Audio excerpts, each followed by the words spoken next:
सिखों का सबसे पवित्र धार्मिक स्थल गोल्डन टेम्पल एक बार फिर से हाईजैक हो चुका था। 1984 के ऑपरेशन ब्लू स्टार के जख्म अभी पूरी तरह भरे भी नहीं थे कि खालिस्तानी आतंकियों ने फिर से इस पवित्र स्थल को अपना अभेद्य गढ़ बना लिया था। अंदर खूंखार आतंकी कमांडर सुरजीत सिंह पंटा अपने सैकड़ों हथियारबंद गुर्गों के साथ सांप की तरह कुंडली मारकर बैठा था। लेकिन इसी खौफनाक माहौल के बीच मंदिर के बाहर की भीड़भाड़ वाली गलियों में एक नया चेहरा नजर आने लगा था। एक दुबला पतला और थका हुआ सा रिक्शा वाला।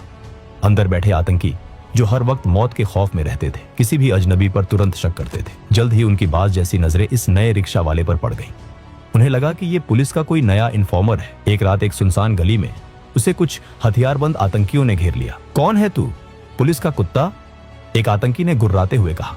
मौत सामने खड़ी थी। एक आम इंसान होता तो शायद रहम की भीख मांगता या डर के मारे कांपने लगता, लेकिन उस रिक्शा वाले के चेहरे पर खौफ का एक कतरा भी नहीं था। वो रिक्शा वाला कोई आम इंसान नहीं था। वो था भारतीय खुफिया एजेंसी का सबसे खतरनाक और होनहार अंडरकवर एजेंट अजित कुमार डोभाल। 1980 के दशक का वो दौर जब पंजाब जल रहा था। 1984 में हुए ऑपरेशन ब्लू स्टार ने खालिस्तानी आतंकवादियों को मंदिर परिसर से निकाल फेंका था, लेकिन उसकी कीमत देश को बहुत भारी चुकानी पड़ी थी। वो एक कन्वेंशनल मिलिट्री इंटरवेंशन था जिसमें भारी हथियारों का इस्तेमाल हुआ, पवित्र अकाल तख्त को नुकसान पहुंचा और पूरी दुनिया में सिख समुदाय की भावनाओं को गहरी ठेस लगी। उस एक ऑपरेशन ने आतंकवाद को खत्म करने के बजाय उसे एक नई और भी ज्यादा खतरनाक आग दे दी थी। 1986 आते आते आतंकवादियों ने फिर से गोल्डन टेम्पल पर कब्जा जमा लिया था। आतंकियों ने मंदिर के अंदर से अपनी एक पैरेलल सरकार चलानी शुरू कर दी थी। पंथिक कमेटी नाम के एक कट्टरपंथी गुट ने खुलेआम भारतीय राज्य सत्ता को चुनौती दे दी थी। पंजाब की सड़कों पर खौफ का नंगा नाच चल रहा था। टारगेटेड किलिंग्स, पुलिस इन्फॉर्मर्स की हत्याएं और पत्रकारों को मौत के घाट उतारना आम बात हो गई थी। सरकार ने 1986 में ऑपरेशन ब्लैक थंडर लॉन्च किया।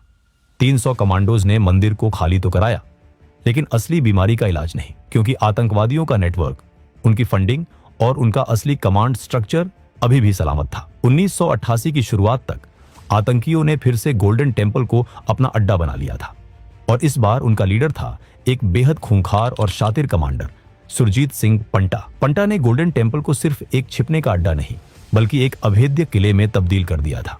उसका मकसद साफ था, भारत सरकार को एक और ऑपरेशन ब्लू स्टार करने पर मजबूर करना। वो जानता था कि अगर सेना फिर से अंदर घुसी और मंदिर को नुकसान हुआ तो पूरे पंजाब में एक ऐसा विद्रोह भड़केगा जिसे दिल्ली कभी नहीं रोक पाएगी। दिल्ली में एक बेहद गुप्त और सुरक्षित कमरे में रात के 3 बजे एक हाई लेवल मीटिंग चल रही थी। टेबल के एक तरफ बैठे थे PM Rajiv Gandhi, intelligence bureau IB के डायरेक्टर एम.के. नारायणन, आईबी के जॉइंट डायरेक्टर अजित कुमार डोभाल और उनके सामने थे एनएसजी के टॉप कमांडर्स। दिल्ली के पास मानेसर की अरावली पहाड़ियों में एनएसजी के 1000 कमांडो पूरी तरह से तैयार बैठे थे।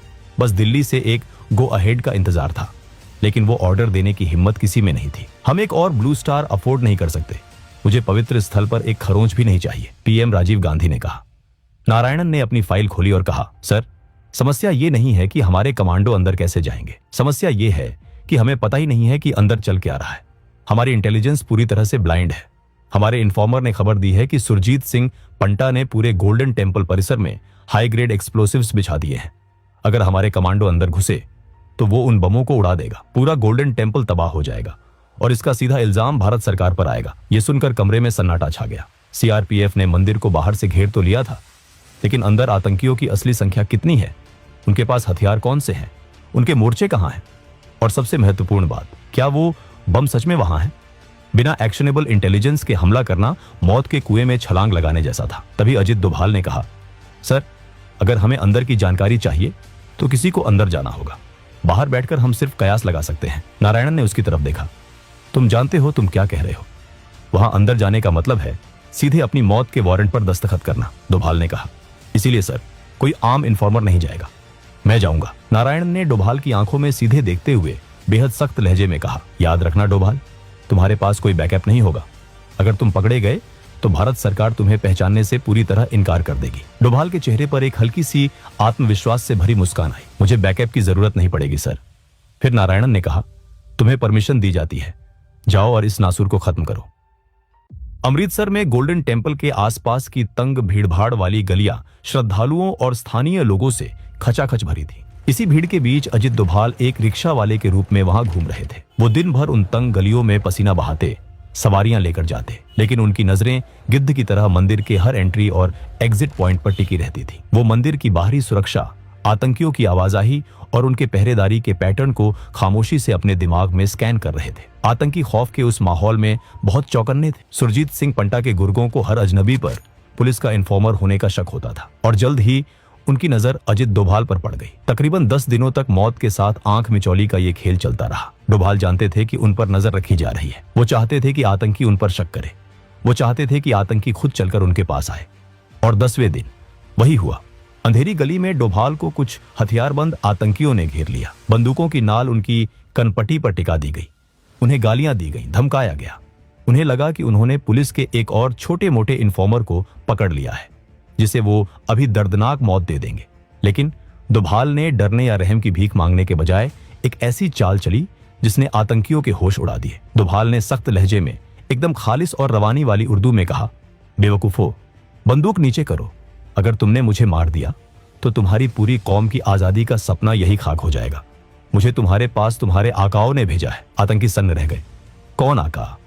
तू है कौन? डोभाल ने अपना वो ट्रम्प कार्ड फेंका जिसे उन्होंने बरसों पाकिस्तान में रहकर तैयार किया था। मैं पाकिस्तानी खुफिया एजेंसी ISI का स्पेशल ऑपरेटिव हूं।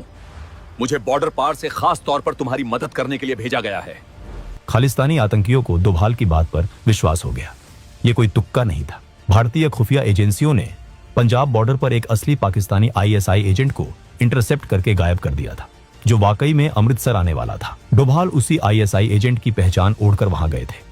आतंकियों के कमांडर सुरजीत सिंह पंटा के सामने डोभाल को पेश किया गया। पंटा एक क्रूर और चालाक आतंकी था। उसने डोभाल से घंटों तक पूछताछ की, लेकिन डोभाल डरे नहीं।